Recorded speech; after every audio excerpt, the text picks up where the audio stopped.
percaya kepada Tuhan Yesus. Ada kisah mengenai seekor burung layang-layang yang merasa aman tidur di celah batu karang, walaupun ada ombak besar dan badai menerpa batu karang tersebut. Dan benarlah burung ini tetap aman dan selamat dan dilindungi oleh batu karang tersebut. Sepanjang malam ada badai yang besar yang disertai angin topan yang hebat. Namun itu semua tidak dapat menjangkau burung kecil tersebut. Demikianlah kiranya hidup kita aman dalam lindungan Tuhan di tengah badai pandemi yang belum kunjung selesai, dan juga di tengah banyaknya badai bencana yang terjadi, ataupun badai apa saja yang melanda kehidupan kita. Kita dapat merasa tetap aman karena hati kita percaya kepada Tuhan Yesus.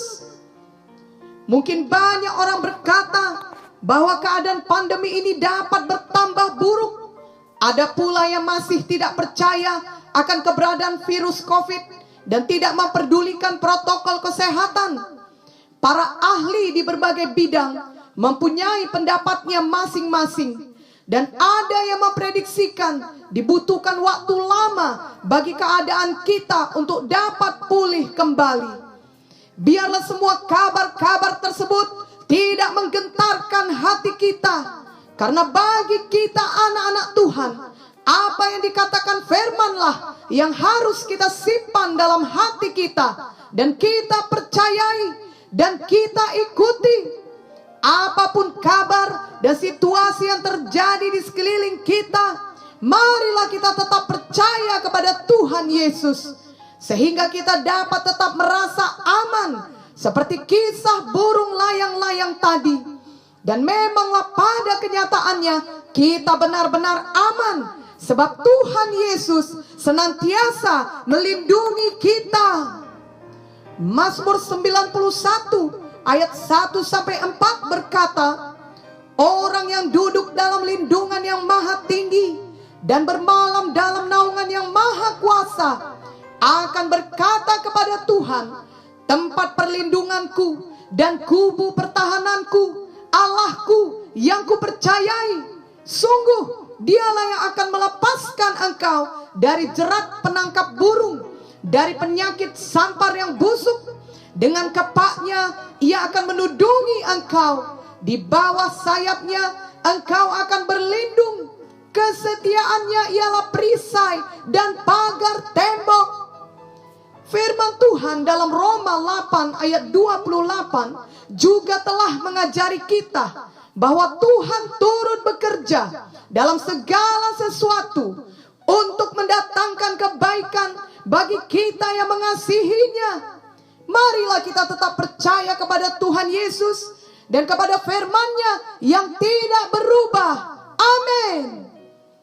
Kita tidak menyangkal bahwa ada keadaan yang tidak baik yang kita alami. Banyak hamba-hamba Tuhan dalam Alkitab juga mengalami keadaan yang tidak baik, dan itu terjadi bukan karena mereka berdosa, justru karena mereka melakukan kehendak Tuhan. Dan karena keadaan dunia pada saat itu, sehingga mereka juga ikut mengalami penderitaan. Tetapi Tuhan selalu memelihara mereka, bahkan membuat mereka menjadi terang, menjadi berkat bagi generasi mereka. Tuhan juga dapat melakukan hal yang sama bagi kita di masa sekarang ini, bahkan di tengah pandemi ini. Kita mengingat kisah Yusuf yang dijual di Mesir, dituduh dan dimasukkan penjara, namun kemudian justru menjadi penguasa yang menyelamatkan hidup banyak orang. Kita mengingat kisah Yakub ketika ditipu di rumah Laban dan harus bekerja bagi Laban, tapi kemudian ia menjadi Israel. Betapa berbeda keadaannya. Kita mengingat kisah Naomi yang sangat berduka di tanah Moab, kehilangan suami dan anak-anaknya, tapi digantikan oleh sukacita oleh karena Rut yang ikut dengannya. Bahkan dari keturunan Rut lahirlah Mesias. Kita mengingat kisah Daud yang dikejar-kejar untuk dibunuh selama bertahun-tahun, namun akhirnya menjadi raja Israel dan seorang yang berkenan di hati Tuhan.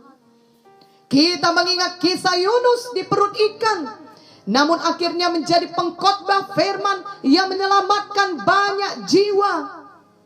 Kita mengingat kisah Ester yang yatim piatu dan dipaksa masuk istana, namun akhirnya menjadi ratu yang menyelamatkan bangsa Israel dari kepunahan.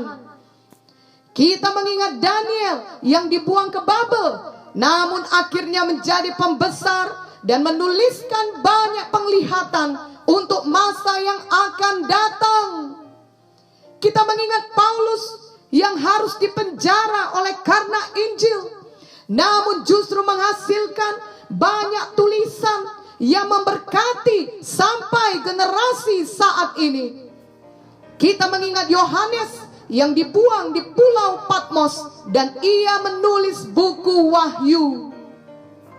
Jadi situasi yang sangat tidak baik sekalipun dapat mendatangkan kebaikan bagi kita anak-anak Tuhan yang tetap percaya kepadanya. Janganlah kita pernah menyerah. Marilah kita semua benar-benar percaya kepada Tuhan dan bertindak dengan iman tiap-tiap hari. Firman Tuhan dan Roh Kudus akan mengajari dan memimpin kita selalu. Janganlah ada kita yang ragu akan kasih Tuhan Yesus dan akan kuasa firman-Nya. Tuhan Yesus memanggil kita semua saat ini untuk datang kepadanya. Matius 11 ayat 28 berkata, marilah kepadaku semua yang letih lesu dan berbeban berat, aku akan memberi kelegaan kepadamu. Marilah kita datang kepadanya, bahkan membawa orang lain lagi datang kepada Tuhan Yesus dengan terus memberitakan Injil dan berdoa bagi mereka. Kita percaya bahwa hanya Tuhan Yesus satu-satunya jalan keselamatan, dan itulah yang kita beritakan melalui perkataan kita dan hidup kita seluruhnya. Yohanes 3:36a menuliskan bahwa barang siapa percaya kepada Anak, yakni percaya kepada Tuhan Yesus, ia beroleh hidup yang kekal. Amin.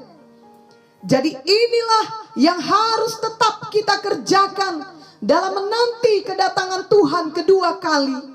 Kita memang tidak tahu kapan waktunya, tapi marilah kita terus bekerja untuk Tuhan dengan tetap menginjil dan memuridkan jiwa-jiwa dimanapun Tuhan menempatkan kita. Matius 24 ayat 36, ayat 42 dan 44 menuliskan, tetapi tentang hari dan saat itu tidak seorang pun yang tahu, malaikat-malaikat di sorga tidak, dan anak pun tidak, hanya Bapa sendiri. Karena itu berjaga-jagalah, sebab kamu tidak tahu pada hari mana Tuhanmu datang. Sebab itu hendaklah kamu juga siap sedia, karena Anak Manusia datang pada saat yang tidak kamu duga. Marilah kita tetap percaya kepada Tuhan Yesus. Marilah kita tetap berseru kepada Tuhan. Marilah kita tetap mematuhi firman Tuhan. Kita tahu bahwa Tuhan adalah perlindungan kita yang teguh. Ia tidak pernah meninggalkan kita. Ia mengasihi kita dengan kasih-Nya yang kekal selama-lamanya. Dan kita selalu aman di dalam perlindungan-Nya. Amin dan amin.